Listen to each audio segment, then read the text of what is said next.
بالله السميع العليم من شر الشيطان اللعين الرجيم. بسم الله الرحمن الرحيم. الحمد لله القائل في محكم تنزيله قل لا أسألكم عليه أجرا إلا المودة في القربى ثم الصلاة والسلام على سيد المرسلين وعلى آل بيته أولو البر والتقوى وأهل الفضائل. سلام من الله عليكم ورحمة من لدنه وبركات. أنكلن كو كاتانغاني كابو إبليس دانغالين تورما أمان سينسيني الله تعالى تغو بركة ماني ka ala tanu ka ala barika da ala min bi a fɔ an ɲɛna a ka jigin fɛn sanuman kɔnɔna na k'a fɔ muhamadul mustafa a ka cidenya sarati dɔwɛrɛ a somɔgɔ sanu kanu gɛlɛn kɔ ka kisi nɛɛma deli alaw taala fɛ ala k'o kɛ ciba sanu in kan ani a so dunŋɛ sanumanw a n'a ka sahaba ɲumanw. an b'a ɲini ala fɛ ya rabi ala ka ne ni aw fara o jamakulu sanuman kan ka sanga ni ala ka nin kuranɛ aya in de lawaleyali ye. alisilamɛya dɛmɛtɔn ansaru diɲɛ fantan ani 4 bɛɛ lajɛlen alolu be t'u ka don min ɲɛnamaya u fɛ kɛrɛnkɛrɛnniyala an ka shirifila duba sanuman kɔnɔna na. an bamuso sanu ninnu u bɛɛ lajɛlen kɛlen do ka alolu be t'u ka don ta la jimadal akhira o tile 20 o min bɛnna seyidatu nisa'il alamin fatimatu zahra alayha salam at-tahira an-naqiya al-batul ale bangela ka bɛn ni waati kofɔlen ninnu ma. a n'a fɔ an bɛɛ lajɛlen b'a dɔn cogo min na ale ka baaraw bi ɲɛnamaya an b'a fɛ haidara fatima zahra tarawele. jamiyatu ansar dinil islami gaɲuwa sigida kɔnɔ olu fɛnɛ ma to kɔ u y'u ka alabarikada kɛnɛ sigi ka tasibila ani sarakati bɔ kɛnɛ sigi ka ɲɛsi ni musoba in ma ka se ka fara ɲɔgɔn kan ka hakililajigi kɛ fatima a jogobaw kan a ka hinɛ a n'a ka muɲu a ka waliden nadon a n'a ka cɛlaso sigi muɲu sabali ani a ka dugadenya ani a y'a denw lamɔ cogo ɲuman min na diɲɛma bɛ se k'a ta ka ladegeri k'a la ka kisi ani kunnadiya sɔrɔ diɲɛ ani lahara. ala sɔnna baara ninnu bɛɛ lajɛlen kɛra ka bɛn desanburu kalo ma san 2025 gaɲuwa dugu kɔnɔ. kɛnɛ in a n'u donna ni an ka maabaw yɛrɛ de bɔlen k'u ka bonɲɛkanw lase u ka nisɔndiya ka sanga ni ɲɔgɔnna kɛnɛ barikaman sigili ye gaɲuwa dugu kɔnɔ. an ka jɛ an ka sɔrɔlenw ɲɛmada ɲɔgɔn fɛ. an bɛ nabaga bɛɛ fo cɛ a n'a muso maa o maa ye kɛnɛ in sɔrɔ an b'a bɛɛ lajɛlen fo. ni min ma kɛnɛ in yɛrɛ sɔrɔ n'o ŋaniya bɛ an ka foli b'o ye. an b'a deli alaw taala fɛ sijan ani kɛnɛya ani labanko ɲuman ala k'o d'an na karamɔgɔ. an bɛ foli di section ma ka foli di fédération ma ka sous-section 3 bɛɛ fo ka tila ka musobaw bɛɛ lajɛlen fo. musow ye kɛnɛ in fa an ka foli b'u ye. nin ye musow ka kɛnɛ an b'an ka marraine fo k'a ni ce a y'an ka wele jaabi ka tila ka na ni bonya caman ye ka d'an ma ka tila ka marraine fana fo fana y'an ka wele jaabi ka na ni bonya caman ye k'an ka invitew fana fo tiɲɛ na u bɛɛ bɔla a diyara n ye an b'u bɛɛ fo ka tila ka foli lase an karamɔgɔ ma a n'a ka denbaya. an bɛ kɛnɛ min kan de an bɛ ka an baw ladege n'o ye karamɔgɔ furumusow ye tanti jara n'a dɔgɔninw kɛrɛnkɛrɛnnenya la an bɛ kɛnɛ min kan de tanti fatumata ka kɛnɛ ye. an bɛ tanti fatumata fo k'a tarawele ka tanti jara fo ka ayisa fo ka alima dagamayisa an b'o bɛɛ fo. an bɛ olu le ka kɛnɛ kan an ye nin ye olu le la ka tila k'u ladege ka deli alaw taala fɛ maa o maa nana ni hami ye kɛnɛ in kan yarabi ala k'a bɛɛ dilan an ta min ta ala k'a bɛɛ dilan ka tila ka dugawu kɛ an ka taaba ye an ka président n'o ye mari tarawele a furumuso dara ala ka nɛɛma na. an b'a deli ala fɛ ala ka hinɛ a la ala ka yafa k'a ye ala ka saya k'a ma lafiya ye. dugawu fɛn fɛn bɛ kɛ kɛnɛ in kan ala k'a bɛɛ jaabi ani safunɛw bɛɛ ma. caman tun bɛ salon ta la ɲina o tun tɛ yan. Lelu Kamara Batoma Wadiw caman bɛ yen an b'a deli ala fɛ yarabi ala ka yafaw bɛɛ ma. kuran ni kɔrɔma ala ka yafaw bɛɛ ma. Ni ala taala ka sɔrɔ kɛ kira ni ɲɔgɔnma da n'a ɲɔgɔn yɛrɛ kuma tɛna sɔrɔ. an bɛ ala dali an bɛ kɛnɛ min kan nin ye kunkɔrɔta kɛnɛ ye inshallah an sigila hɛrɛ la k'an wuli hɛrɛ la yarabi ala k'o kɛ. a baga cɛman ani musoman an bɛ bɛɛ lajɛlen fo mɔgɔ o mɔgɔ yɛrɛ fana ma kɛnɛ sɔrɔ dɔrɔn kosɔn inshallah ka kenya dama ka hamina ko bela jele no ya rabbi ala ko ke mala dale ka mo jami na na kuma on fe inshallah ka nen la bla ya rabbi ala ko ke amana kisi ka ko filima ya rabbi ala ko ke amina mi fo ina la meni ko fe ka bara no bela jele ya rabbi ala ko ke ne kena yo na jama ka bla ashi ko kenya ani la fi ya rabbi ala ko ke salu da kalamu ya no mai na tasoro sa ko so ala ka ya ko ma bana ko so ala ka kenya la fe ana ka mo ala ka ma ko ala ko ke ko na ko ye ko so serbu horma ko so sallallahu alaihi wasallam amsori amna ka dinga ana bulade no kula mo li so chine ma kala ka ya ka amula be ma ame kena la be ma o kula anga ula so na ka chi to amu ku ma di kura so nya na amula yi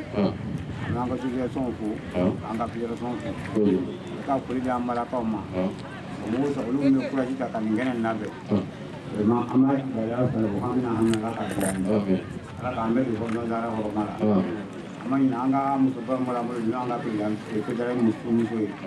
ala ka jinala ala ka ya ba ala ka ko to ka ala ka ina sama sama ko ba yi ama mbo ko tan ko ni na ya na mu ta ro na ala ka ka ni sa amna hamna ala ka da andi nanga sa ko no ko no shi ko jan ajara yi yani kan mo ala ka jana ka jana ali am nyama anyi doro yani ka nya fe mala yi ga fe ma fu sama bala mali kama ani be ko ya ya so mo kula aso ali ma andi fu kala mala mama ko ahami ka jine ke to mala ka ta mala ka na ahami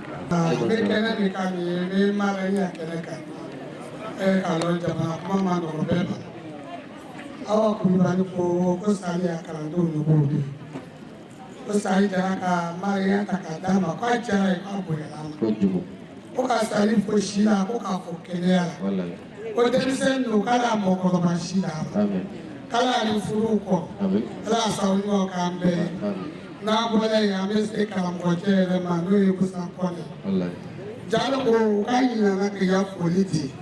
ko ki fo ki ko ne jara sakaka ki na ni jara yi ko fe mi na to so ko ka ni ta to so albisa ala ka bani ne bida amen ala ka si ere la ka hu ere la amen ala ka fo kunaja ame zara ya kere ka hali pista ka bede zara oro mara ala oke ala ka hine tagabaga una ala ngena ma hine kanye aywa ke to bi kumala salamu alaikum barefo ale ma kene soro ayam bila nyora kanga fuli ke ambe nabaga bela jeni fo kene sanema sanfe ambe musunye mo fo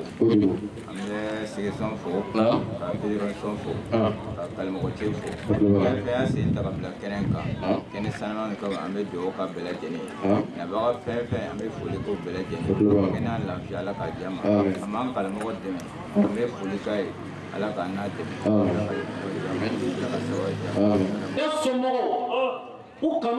ni waati in de la an karamɔgɔ Al-Ustaz Al-Fadil Musa Kone ni ale Jamiyatu Ansar Dinil Islami kulu kɔnɔ laselinkɛla ŋana minnu bɛ yen n'u bɛ wele Wuduhul Islam o cɛba don ni a sigiyɔrɔ bɛnlen bɛ Côte d'Ivoire jamana ma ale de ye laseli kɛ kɛnɛ in kɔnɔna na n'a ma ɲɛ k'a fɔ sigi kun ye aljinɛmusow bɛɛ lajɛlen kuntigi Sayyidatu Nisa'il Alamin Fatima Zahra alayha salam an karamɔgɔ bɔra ka ɲɛfɔli caman kɛ an ye musoba in kan a yɛrɛ ka ɲɛnamaya tɛmɛ cogo min na fo ka taa se a jogobaw a ye walawalali ni faranfasiya caman di an ma kɛnɛ kɔnɔna na ne ni aw an ka jɛ ka Ustaz Kone ka bilasirali ninnu seereya Fatimatu Zahra anniversaire hukumu kɔnɔ Gayiwa dugu kɔnɔ bɛɛ n'i ta kɛcogo don nka aw karamɔgɔ ye min ta n'o ye alakira yɛrɛ tiɲɛ ta b'a ye min ye alakira wasa n'a nɔ bɛɛ ye o de ye a Seyyid Sherif Osman Madan Haidara ale ye min ta o de ye ka mɔgɔw bilasira bɛɛ ta kɛcogo ka ɲi nka aw ye min kanu o ye nin ye anw fana bolo nin de ka ɲi san o san nin kɛnɛ minnu bɛ sigi a bɛ sigi ni fɛn min ye ala k'o nɔgɔya y'an ka sigi k'an to kira somɔgɔw kɔ an ti fili sabu kira ko nɛɛma ni kisi b'a kan a ko inni tarikun fiikum thaqalayn ma in tamas n'a y'o fɛn kumaba fila n'a y'a tɛgɛ banba o la k'a ɲɛ sigi o fɛn kumaba fila in kan a k'aw tɛ fili a fɛn kumaba fɔlɔ a ko n bɛ taa ka kuranɛ to aw bolo kuranɛ bɛ aw waaju minnu bɛ sɛbɛnni dɔn kuranɛ kumakan bɛ aw waaju minnu bɛ mɛnni kɛ n'i bɛ sɛbɛnni dɔn sɛbɛnni bɛ kan min fɔ n'i b'o kɔrɔ dɔn n'i ye kuranɛ ta e b'i yɛrɛ waaju f'i bɛ kasi nka ne tɛ sɛbɛnni dɔn sɛbɛnni bɛ kan min fɔ ne t'o dɔn ni sɛbɛnni kan dɔnbaa y'a lakali e ye n'i tulo bɛ mɛnni kɛ i dusukun bɛ sɔn a ko nka n bɛ taa ka fɛn filanan min to o ye ne Mamadu somɔgɔw ye a ko sabu n y'o fɔ ka da mun kan maa si tɛ du dɔn ka duden bɔ arabu b'o fɔ ahlu Makka adra bi shi'abiha o bi waso n'o ye ko makankaw de ye makan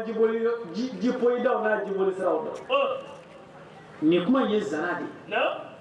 mais kuma tiɲɛ ye min ye maa tɛ dugu dɔn ka tɛmɛ dugutigi n'a den kan silamɛya tɛ se ka bɔ Alakira somɔgɔw ka so sabu Alakira somɔgɔw bɛ hinɛ silamɛya la mais Alakira somɔgɔw kɔfɛ mɔgɔ tɔ bɛɛ bɛ se ka silamɛya kɛ birifini ye k'i mago ɲini sabula n'i ma bɔ n'i ye fɛnba ta fɛnba ye yɔrɔ la i b'i ye mais kira somɔgɔw ye belebelew ye olu mago b'a la diinɛ hali n'a bɛ dɛmɛ cogo o cogo olu ka dukɔnɔfɛn o ka sokɔnɔfɛn dɔ kama kira ko ko k'an to olu kɔ an ti fili o de la ka kuma surunya ka bɛn ni waati cogoya ye bi an bɛ ɲɛnajɛ dɔ de kɛnɛ kan ɲɛnajɛ min bɛ kira Muhamadu Mustafa ka dukɔnɔmɔgɔw kan o la waati min sumalen don ka bɛn hakɛ dɔ ma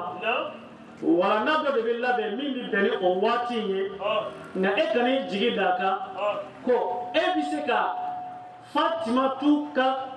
ko labɛnni bɛɛ lakali kɛnɛ kelen kan hali san kelen t'o ban o la aw tulo garisigɛ m'a kɛ min ye bi Fatimatu ko la ni Ala sɔnna ma a bɛ n'o sɔrɔ sɔnna an ka don Fatimatu la détail la kira somɔgɔw bɛɛ ye kelen ye sabu joli min bɛ boli kira somɔgɔw farikolo jukɔrɔ a bɛɛ de ye Alakira joli ye nka kira somɔgɔw la kumaba 5 bɛ yen an karamɔgɔ Aseyid Sherif Osman Madan Haidar a y'o kumaba 5 jira an na ko an k'an se bɛɛ kɛ n'olu bagedon sera an k'a jira diɲɛ maa na ko an ka mɛn ninnu ma a ma fɔlɔ o ye Muhamadu Mustafa yɛrɛ ye Muhamadu Mustafa el Mujtaba el Murtada el Muntaka el Mukhtar ale bangena ka bɛn a tɔgɔ de ye Rabiul Awwal o tile 12 su Muhamadu Mustafa bangena ka bɛn o ma karamɔgɔ Haidara ko a ka kalandenw ma a ko an mana ye diɲɛ jamana o jamana la an mana ye sigida o sigida la ni dɔnba kalo sera a tile 12nan o y'a bamananw ka wele cogo ye walima arabu ka wele cogo ni Rabiul Awwal kalo sera tile 12nan ma o ma n'i sɔrɔ yɔrɔ o yɔrɔ la a jira diɲɛ maa na ko bi ye Muhamadu ka don ye o y'anw ka donba fɔlɔ ye a filanan n'i bɔra Rabiul Awwal la kaloba min bɛ tugu o la sirifiw ka kalo la o de ye lasiri laban ye an filɛ nin ye o de la lasiri laban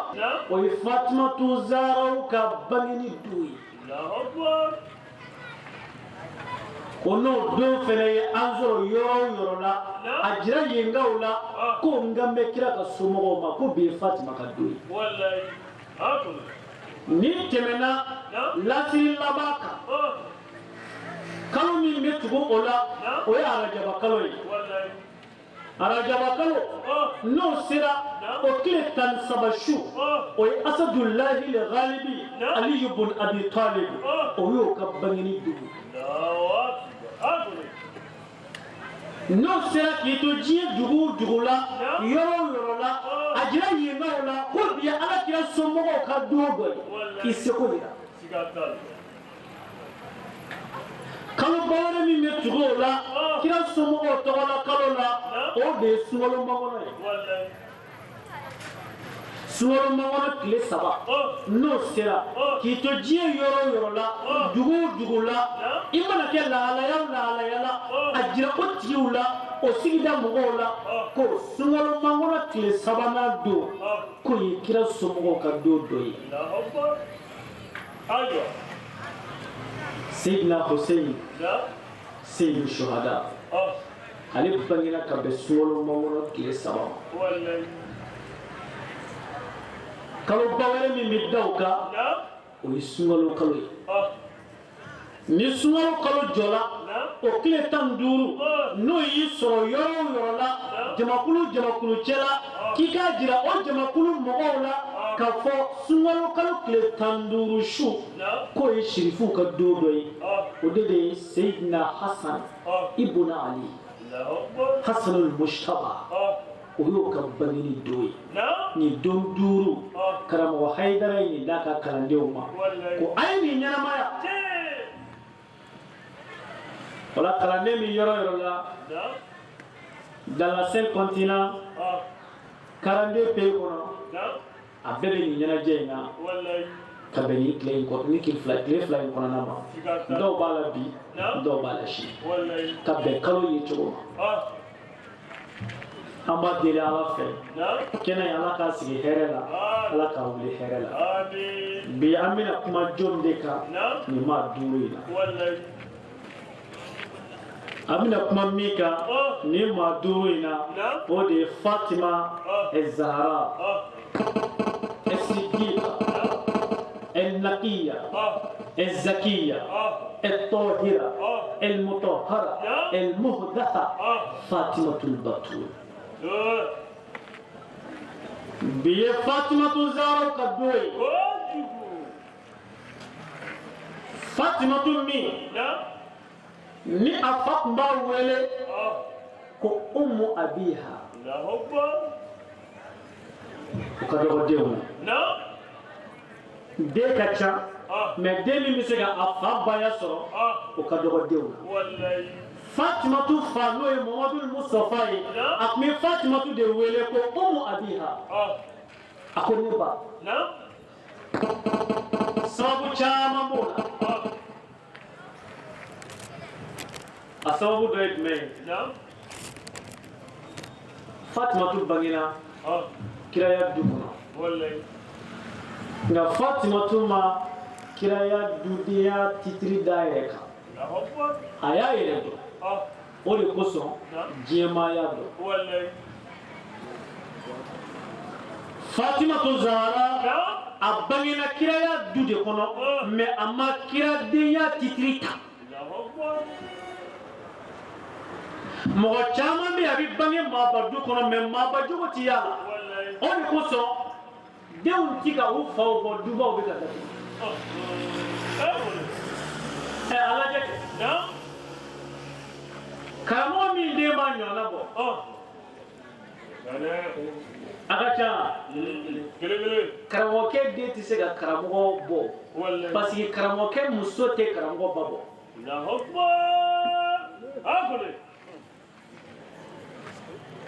o bɛ bilahi maa o maa ni muso ka ɲi n'i ba ye den bɛ tɛmɛ i kan na ni ba ka ɲi n'i muso ye i den si t'i bɔ i ka du bɛ datugu n ye nin d'i ma o ta ka bila i kɛrɛfɛ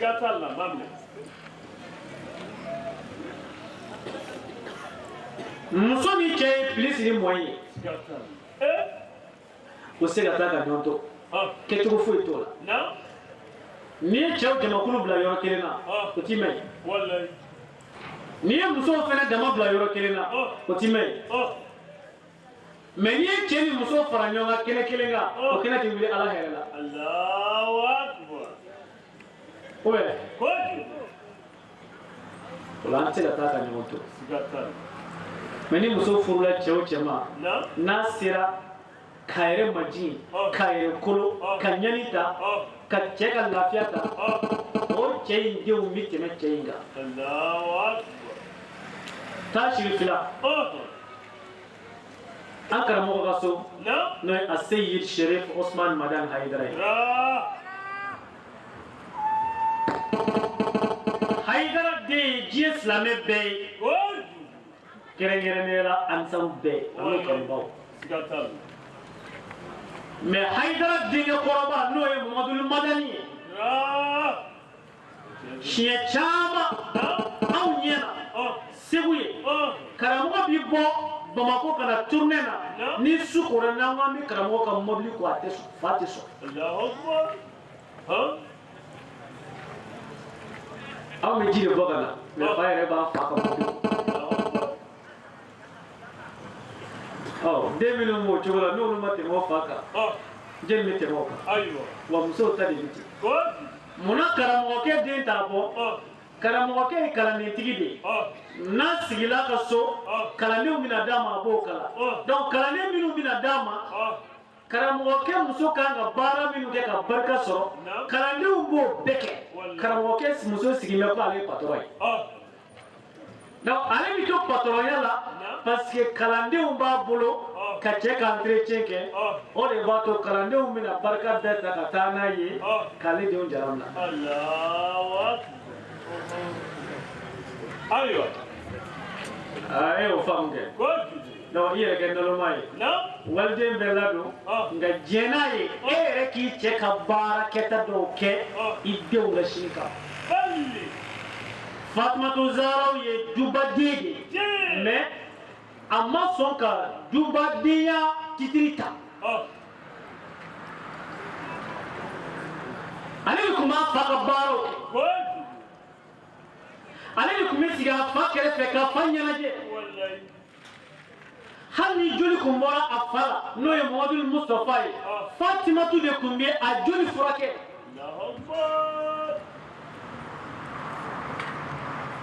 kelen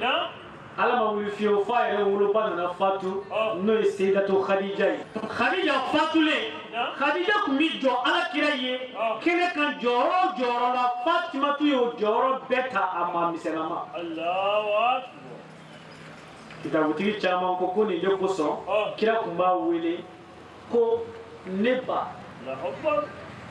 Ummu Abiha o Fatima Zahra bi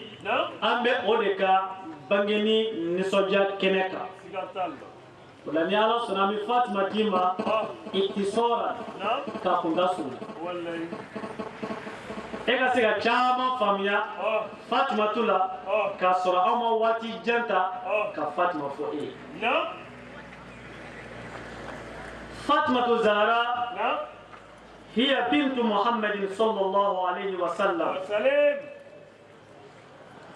وابنته من زوجته خديجة بنت خويلد بنت أسد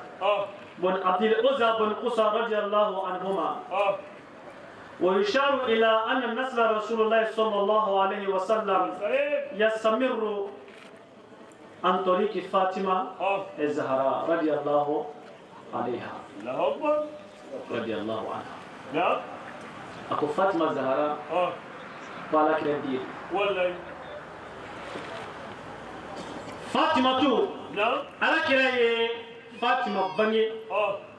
ni ala ka jiye wallahi ma bange na muso bami ve o de Khadija bint Khuwailid na Fatima ka bange ni ani den taw bange ni o make kilene la كلا محمد المصطفى صلوات ربي وسلامه عليه kira Muhammadu Mustafa ka kiraya wati surunyale akmitu ka bo mogo chela ka tasigi akelena ka dusuna hakile faranyonga ka alani wallahi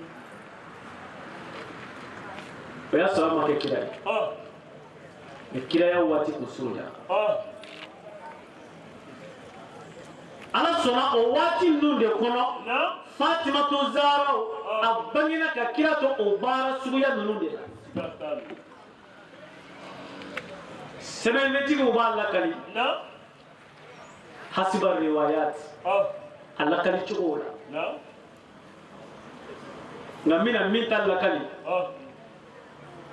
o de Fatima to Zara bangina wati mina kabora ala yorodi Allahu Akbar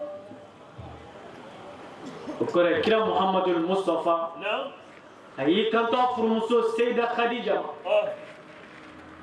ako mi fegata baroke ala kile damado Khadija ko yibise kile jolma ako kile binani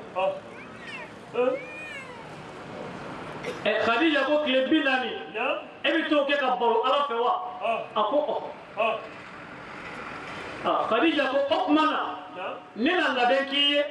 laben min fere bi se kile binani laben ko kore dimini fe minu mi se ka lamara ayo labe o faranya ko di Mustafa ma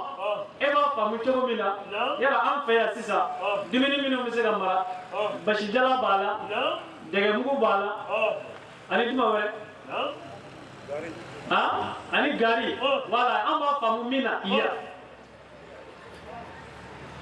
ayo dumini qualité on labe ko di kiram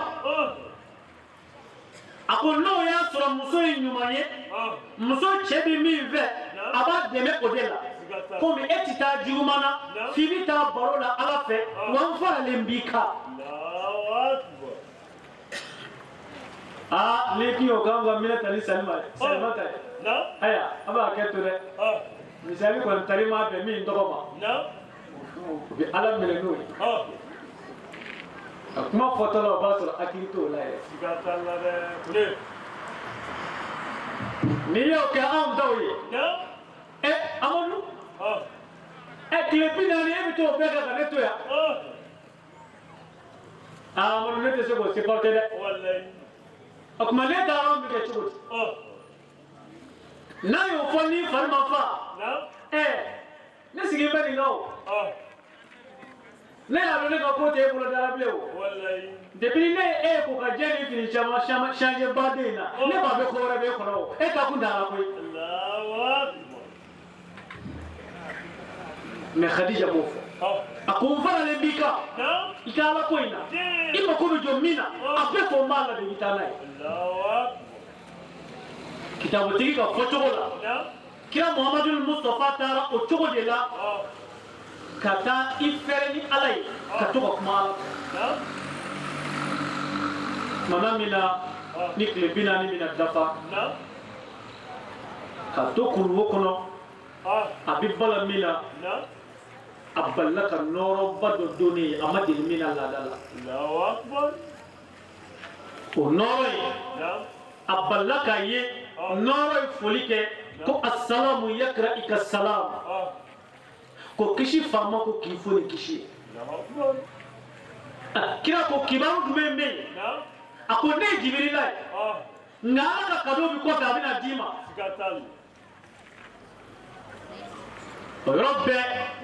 kira nyabala asheti be Mikaila bulu abikana nai asheti doni le ke sheti min kono o nyuma min glabe zabar jadi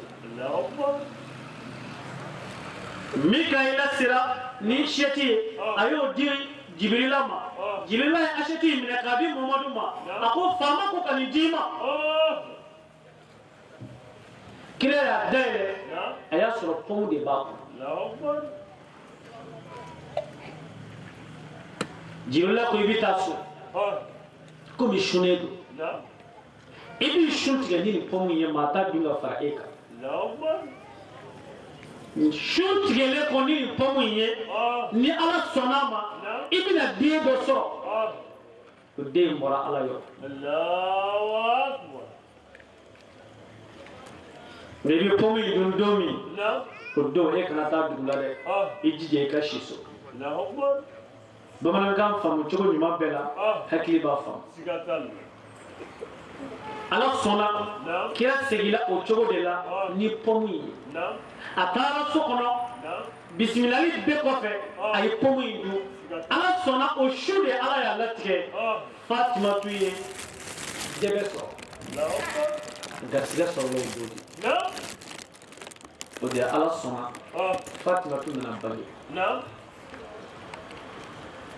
bangena ka bɛn nin kalo in ɲɔgɔnna dɔ o tile 20 de a tora fa ka lamɔ kɔnɔ ten ka to bonya kɔnɔ ten fo fatimatu nana commencer ka kɛ npogotigi ye o kɔrɔ ye a nana kɛ muso selen ye a jɛlen kun don n'i y'a mɛn Zahara dolo dɔ bɛ sanfɛ ko Zahara fatimatu couleur ni o dolo in de couleur ye kelen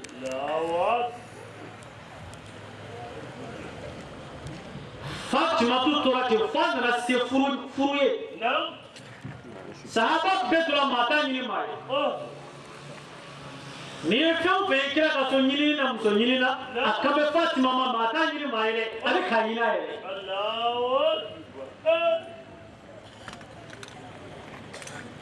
Abubakar y'a ye a ko Mamadu ne n'i ka jɛɲɔgɔnya mɛnna sen n y'a kanu i ka Fatima di yan n k'a furu kira ko Abubakar e bɛ bɛɛ furu ɲɔgɔn bɔ nka Fatimatu ka furuko la ni Mamadu m'a kanu ka bila ala ɲɛ n bɛ ka ala makɔnɔ ka jaabi sɔrɔ ala bolo Fatimatu furukɛ ko la o kɔfɛ Seydina Umaru nana ɲini a ko Mamadu ne ni e ka jɛ bi jɛ tɛ n bɛ fɛ ka Fatima di yan n k'a kɛ n furumuso ye kira ko Umaru jɔn wala e bɛ maa bɛɛ furu ɲɔgɔn bɔ nka Fatimatu ka furuko la ne Mamadu m'a kanu ka bila ala ɲɛ kuma surunya na sahaba caman y'a ye comme kira m'a di a ɲinibaa fɔlɔ si ma nafigiw tora k'a fɔ kɛrɛfɛ ko nin bɛ ɲamaden wolo kira bolo yan o kuma ala de bɛna jigin k'e denmuso furu ko kuma fɔ bɛɛ y'a dɔn Abubakar kɔni ye maaba ye wa Abubakar ni muso bɛɛ furuli ka jan o Fatima i ka ban k'a di o ma o ka ban cɛ ma ka ban k'a di Umaru ma o kuma ala de bɛna jigin k'a furu ko kuma fɔ sakɛ u ye nin fɔ fo k'a don kira kulo la ko in ma daminɛ bi o kɛra don dɔ la ala bɛ fɛ ka mɔnɛ bɔ Mamadu Mustafa la kira sigilen sahaba jama cɛma jamakuluba cɛma a bɛ bala ko la tuma min a y'a kunkolo kɔrɔta a ɲɛ b'a la kabakolo biliw dayɛlɛn fo 7 a ɲɛ bɛ Aminu Jibirila la a bɛ kɛ ka kabakolo cɛkola ka fo kana sigi kira kɛrɛfɛ maa tɔw ɲɛ t'a la ni kira tɛ a ko asalamu yakra i ka salam a ko Mamadu kisi foli b'i ye kira ko Jibirila i nisɔn ka di bi kibaru jumɛn bɛ yen a ko Mamadu bi kɔɲɔ kibaru de bɛ yen aw nisɔn ka di a ko ala ko n k'a f'i ye ko anw tilala anw joli anw kabakolo fɔlɔ mɛlɛkɛw anw joli filanan mɛlɛkɛw sabanan mɛlɛkɛw naaninan mɛlɛkɛw duurunan mɛlɛkɛw wɔɔrɔnan mɛlɛkɛw wolonfilanan mɛlɛkɛw anw bɛɛ tilala pewu kira ko yali a tilala mun a ko an tilala Fatimatu ka furusiri kira ko nin ye kibaru duman ye yali furu denfa ye jɛn ye a ko furu denfa ye daba ala ye جنبكم فاطمة أيوة سيدة كلا كدابا على يفرمي دفاي أو فرمولا ما يجنيه جبريل قام أقول لك جبريل يفرمولا ما نبي تام من يجيك نجيل باي نعم كلا كو خاتة إنه كاندري كلا كو يلي جن يفرم شيري أقول ميكا إلا يا شيري كلا كو خاتة يلي فرموسو يجني أكو فرموسو يدمسو فاطمة الزهراء الزكية النكية الطاهرة المطهرة المهدسة فاطمة البتول كلا قول ني يقود ماي ني فاطمة يتسو ويا ما ناني ما تيجي بيا فرا أكوي يلي ما من يجي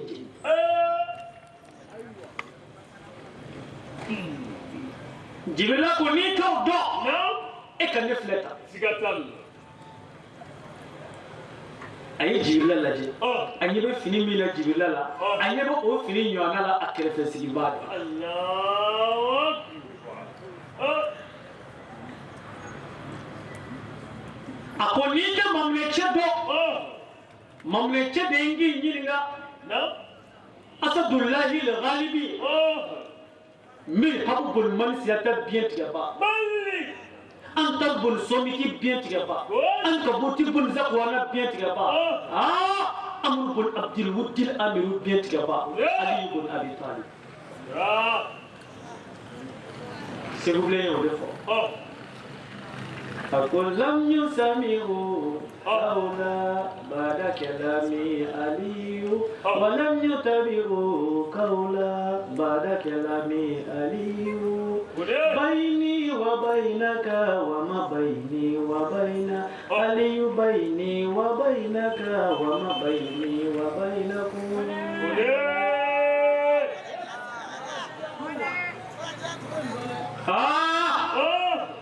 أقولي كم مملكة كود فاطمة بنت أسد ودينه نوي أبو طالب دينه فاطمة الزهراء فرقة ودينه نيلنغا علي بن أبي طالب الله أكبر بي أو سامبي مغبر فاتيا موانينا ko Aliyu muso kɛra Fatima wallahi wa ako kana kunnafoni aw dugu mamaw ma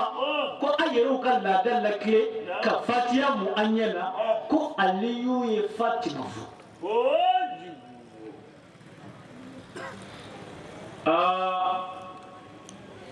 kira y'a kunkolo kɔrɔta ɲɛ bɛ Asadullahi al-Ghalibi sigilen la fini min b'a kan na o fini kelen o couleur kelen bɛ Jibirila la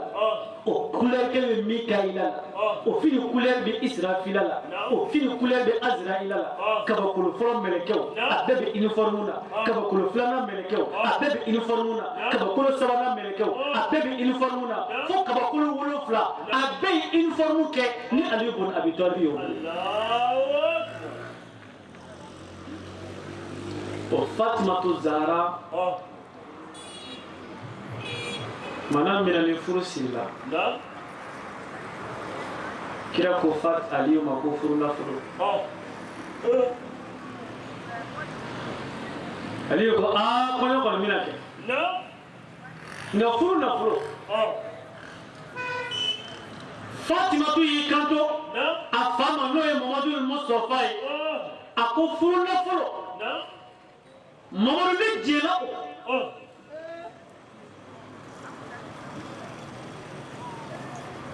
nafolo min kan ka sara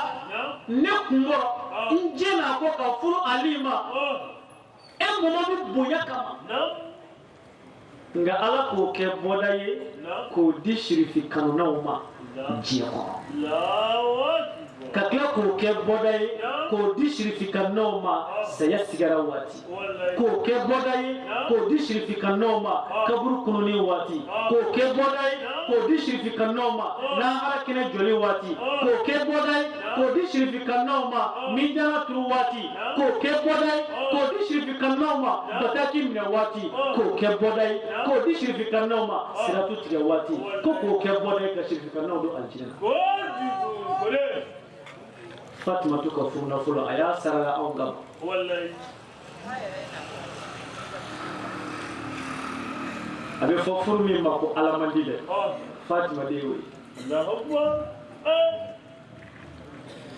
hay Fatima ka kono be ke domina aya soro doro meta Allahu akbar ngama mine ke na fi wula krefe fa he amandi kan ko ko ila ya e do mete mami ngu e ki deje wati uni atodi ma sebe biale ona kata ide do ma ni ko ne ko fanga ya ya ta ko Fatima ko kana so na e fabi ki di jemi ma feta bula te si ko na hokmo yala de gala na dugula ko duwa chama dude umi faranyonga ko demso di yore kereka du umi faranyonga kade kumache wallahi otikia ko wewe nyona de Fatima wallahi ko alite siko okuma fole Fatima yome na akala kira mafe akuma o bala ka foko alite sene ko konda ile ta bolo kati se gambolo kira ko chelo da tese ko re ne yufama ngani tese ko re mele bi enyi nga Fatima ka nyini fe ni ne ya fo ko ala ni Muhammadu suwanti ani furuke o kuma yi kama bi so yi chela wa ya ko mi so ana de kira ko wati ka sigila ala ka barka do awu kono sele ya so ko tere de ba di burmi ji yayi ani babu ani ne bloki wallahi ago kira ma ko bi ko fende de ama ko ke tugo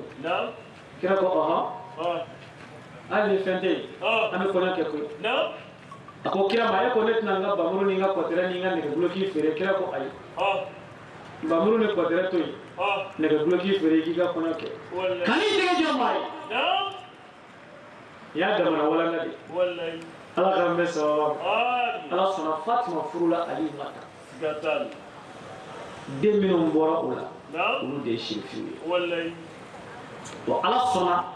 ka de dama fo de duru gatal de nani ulu barula me din kele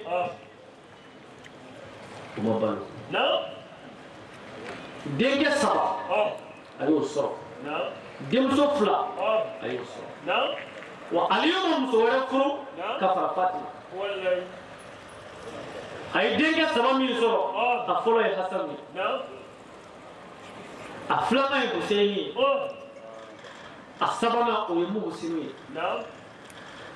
Hasan balula Husaini balula abolu de ka histoire mais mu Husaini riwaya tigi chama ka fochola kuma ba sara fitina ma usila hay demzo fla fena so Zainab ani Kulsum olu fena balula ya la kaje ko re Fatima e deminu so kanyana maya kono ni dendulu wallahi ka kuma sunna re jate dowi jatu tiya bala wallahi ne Fatima tu dilende ema kunta sonyana abangina lasri laba o kiemu bana wallahi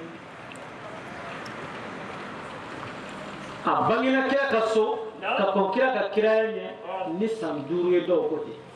do ko ni sasaba beni ka riwaya ko waya kanyana maya beke kira de ya do furula wa kira fatulen ko fe mo folo min fele fatura o kira Fatima tudi el makhfiya kabulaha bonye be Fatima tay ya Fatima kama ana ka furula do kama kira kun bɛ wuli k'a jɔ kuma o kuma n'a ye Fatima natɔ ye a tɛ sɔn fiyewu Fatima kana sigilen sɔrɔ.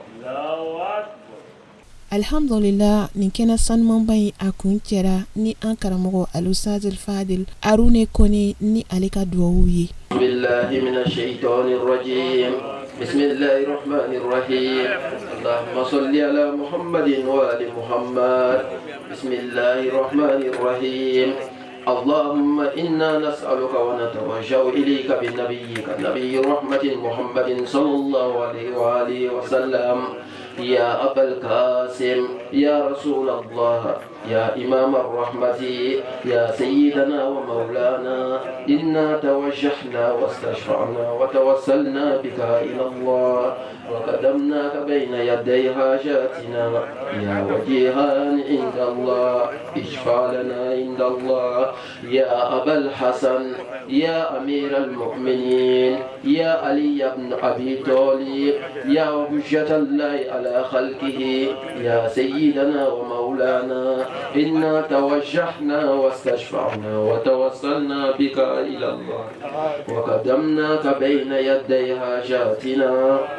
يا وجيها عند الله اشفع لنا عند الله يا فاطمة الزهراء يا بنت محمد يا قرة عين الرسول يا سيدتنا ومولاتنا إنا توجهنا واستشفعنا وتوسلنا بك كما أتوب بلا شريمة قرفنا لكم مكة ولا منو بسكا جورني أتقوم الدوي أنا يشين كرم إن شاء الله الأولين والآخرين آمين يا رب العالمين اللهم قلتم في قولكم الحق ادعوني استجيب لكم اللهم امرتنا بالدعاء اللهم ضمنت لنا بالاجابه اللهم انا دعوناك كما امرتنا اللهم استجبنا كما وعدتنا انك لا تخلف الميعاد اللهم انصرنا ولا تنصر علينا اللهم افتح لنا ولا تفتح علينا اللهم كن لنا ولا تكن علينا اللهم لا تدع لنا في مكاننا هذا ذنبا إلا غفرته ولا دينا إلا قضيته ولا ذما إلا أذهبتها ولا فقيرا إلا أغنيتها ولا ميتا إلا رحمتها ولا حاجة من حوائج الدنيا إلا قضيتها برحمتك يا أرحم الراحمين سبحان ربك رب العزة عما يصفون وسلام على المرسلين والحمد لله رب العالمين. Alhamdulillah wajul kene kuntele anya anga korofo galamani tengo ambala kaula ambado ngafo baran no afamba be nyanamaya ulude fe uluka ulika jo anuka chesrika bo ala kosebe ambala ka ubala jelin tokola anga msokoroba Madame Nawa Jallo anye korofo galamani tengo alela abora kanya folike anye kenen nonsiki kuna fogata se ni sodia ane sewa mimbula kasangani baran nuyere kuncheli anga janga ka sorolo nyamada. Alhamdulillah mina labe ame ala fo ala barkada alu be tu ka ko ni ba ke ala ka deme o de be fare ka la nyina aboya na ka teme sambe ka o so anana chema jardin ame ala fo ala barkada jama sorola jama ko mi ye gato tige yɛrɛ kɛ ni an ma se ka sawala an ka président furumuso ye latigɛ kɛ an bolo kosɔn an ma se ka ɲagaɲagaba kɛ gato tigɛ yɔrɔ la sinon vraiment an nisɔn ka di sabula ɲina Fatimatu Zahra bonyana ka tɛmɛ san bɛɛ kan an b'a deli ala fɛ ala ka san wɛrɛ ta bonya ka tɛmɛ nin kan karamɔgɔ n'a ka denbaya ala k'o mɛn an ɲɛ ala k'an mɛn o kɔ an b'a deli ala fɛ ala ka labanko ɲuman d'an ma n bɛ musow fo kaɲumakaw n b'u fo vraiment u bɛ sirifiw fɛ u bɛ alibetiw fɛ u bɛ karamɔgɔ fɛ u bɛ diinɛ in fɛ an ye maa o maa invité a bɛɛ nana fo ka tila ka mɔgɔw cɛ ka fara u kan an b'u fo k'u barikada u nana ni bonya caman ye ka na fara an kan an b'u fo k'u barikada ɲɔgɔn na sigili an y'a ye karamɔgɔ ka denbaya le karamɔgɔ ka denbaya u bɛ nin kɛnɛ in sigi tani Jara bɛ Aliyu ka anniversaire kɛ tani Fatumata ka anniversaire kɛ tanti Aisha a bɛ Useni ta kɛ tanti Alima a bɛ Asan ta kɛ an y'a ye olu la ni ka u ladege an y'u ladege le donc an b'u fo hali bi Ala k'u mɛn an ye Ala k'an yɛrɛw mɛn o kɔnɔ Ala k'an ka layiru dafa san wɛrɛ Ala k'a bonya ka tɛmɛ nin kan ka tila ka se d'an ma an k'a bɛɛ bɔ Sirifila tele la an b'aw Sirifila tele an b'aw yɛrɛ fo k'aw barika da walayi Sirifila tele nalikɛla hɛrɛ ye a ye diinɛ kɔrɔta a bɛɛ sababu bɔra karamɔgɔ de la an b'a deli Ala fɛ karamɔgɔ a n'a ka denbaya Ala ka hijabu biri u kan Ala ka don u ni juguw cɛ Ala n'a somɔgɔw kama sɔli Ala rabi. Foli ni tanu ni an tɛ sɛgɛn an tɛ ɲinɛ ko kurakuraya aw ye aw minnu n'aw tɛ sɛgɛn n'aw tɛ ɲinɛ k'aw sɔgɔlen to Sirifila la Mali kɔnɔ fo ka taa se Mali kɔ kan ni kun ye an ye Côte d'Ivoire jamana kɔnɔ Gaɲuwa sigida kɔnɔ nisɔndiya tasibila ani dugawu kɛnɛ min sigira ka ɲɛsin Seyidatu Nisa'il Alamina ma Alakira sanu denmuso sanu Fatimatu Zahra alayha salam Alakira ko min hakɛ la ko fɛn o fɛn bɛ Fatima tɔɔrɔ k'o bɛ ale Alakira tɔɔrɔ ko Fatima ye ale sogobu dɔ ye nin muso sanuma in a ka ɲɛnamaya yɛrɛ tɛmɛ cogo min na ani a jogobaw laseli kɛra an karamɔgɔlakaw fɛ an diɲɛma an bɛɛ lajɛlen bɛ se k'a ta ka ladegeli kɛ a la ka kisi ani kunnaja sɔrɔ diɲɛ ani lahara baara ninnu bɛɛ lajɛlen bɛ kɛ an ba ka bonya kɔnɔ Hayidara Fatima Zahra Tarawele an bɛ Ala deli sijan ni kɛnɛya ani labanko ɲuman Ala k'o di an ma baara ninnu tɛ taa musaka kɔ ya Rabbi Ala ka miliyari caman di an ma a tɛ taa kɛnɛya kɔ a tɛ taa cɛsiri kɔ ya Rabbi Ala ka sijan ani kɛnɛya di an ma ka kɛnɛ ninnu sigili ani kɛnɛ ninnu seriyali kɛ an bɛɛ lajɛlen ma dalilu la harajato Ala ka kɛ Ahlul Beitu kama Ala ka kɛ Zahraw kama Ala ka an ka jamanaw bɔ bolo la ani alisilamɛ jamana kelen na bɛɛ lajɛlen ka hɛrɛ jida an ka jamanaw kɔnɔ haza wassalamu alaikum wa rahmatullahi ta'ala wa barakatuhu Fatima Fatima